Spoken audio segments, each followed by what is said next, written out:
YouTube, what's happening? It's your boy, 706 Dreal, back with another video.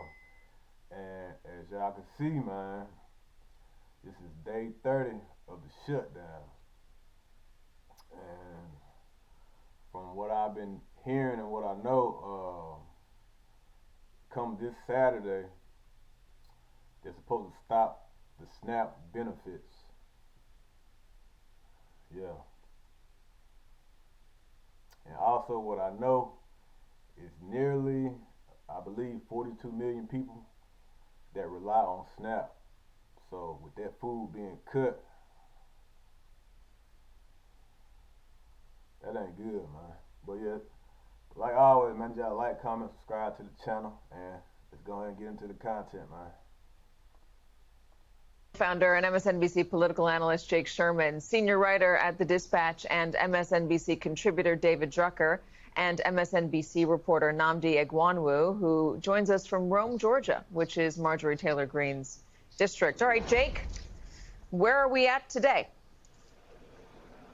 Same place we've been, Katie, but I will say, there's something interesting that happened this morning in a House Democratic caucus meeting. House Democrats got a poll.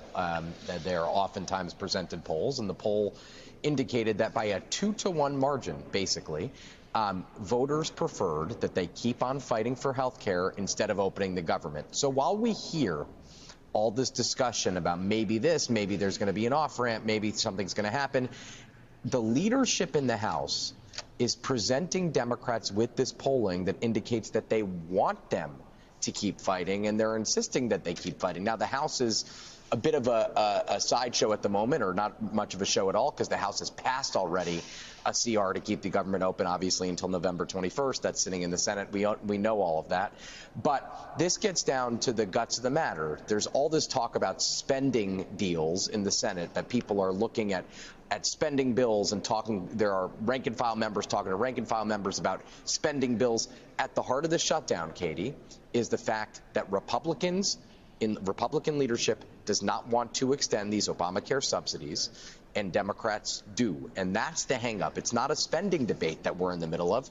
It's a debate over health care policy and over tax credits from the COVID era for Obamacare. Now, it's crazy, man, that they refuse to draw down the $5 billion contingency fund to keep the SNAP going. Like, hey, man. Now, the political impact, of course, you and I have talked about this many times before on air.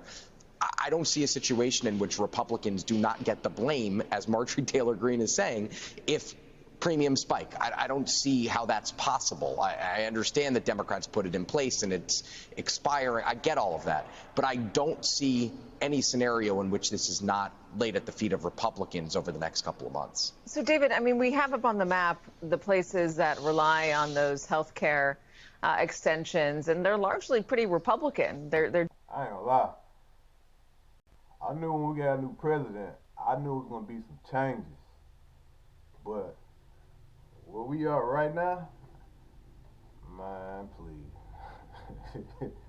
deep red. Look at Texas, for instance. The deeper red you go, the more people you have that rely on these Obamacare subsidies. So why aren't Republicans, why don't they want to get this done?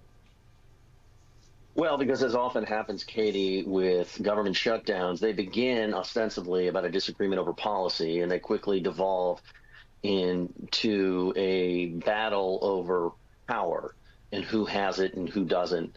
And so this is all over power? Like, come on, man. And how the parties in Washington want to present themselves to their voters. So the reason the shutdown continues, despite the vulnerabilities and the hardship it is causing more and more Americans, is because on the one side you have Republicans who do not want to compromise or capitulate to the minority party because of the signal that would send about power.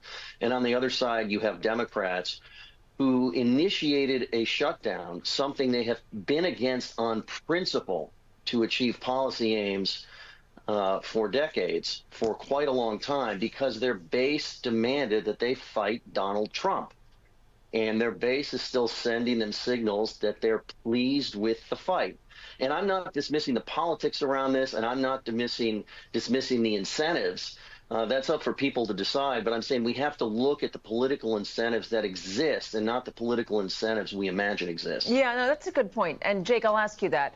Usually, when these things end, it's because both sides find a way to claim that they won. Is there a version of that reality for this particular debate? I'll say this. Republicans have screwed up a lot of shutdowns before, and they've screwed up parts of this shutdown. But there is, in my view, and I'm sure I almost called him Drucker. I'm sure David would agree that there is an offer that's out there that John Thune had on the table for a long time, and it's an easy off-ramp. It would basically give Democrats a vote on these subsidies on the Senate floor, let the chips fall where they may, and then an agreement to start discussions around the future of these credits. That is the offer that's on the table, which Democrats have rejected, because what Democrats want, and I understand their position completely, I totally get it, is that they want in this deal guaranteed ironclad text in the CR about these subsidies, because they say, well, we can't trust Republicans. If they don't do it in the bill that opens the government, they're never going to do it. And I get that point of view as well. I completely understand that. But the reality of this, the politics of the situation, again, as David said, you got to deal with the Congress you have, not the Congress you want. The Congress that we have right now has a speaker who doesn't agree in the extension of these subsidies, a Senate Majority Leader who doesn't agree to the extension of these subsidies, and the vast majority of the House Republican Conference, which also doesn't agree with the extension of these subsidies. That's the Congress we have. I didn't make it so. That's crazy.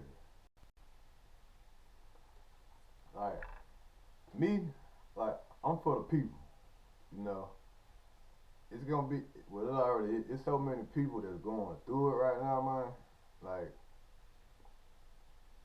It's not no joking matter. It's not a laughing matter. It's real out here, man.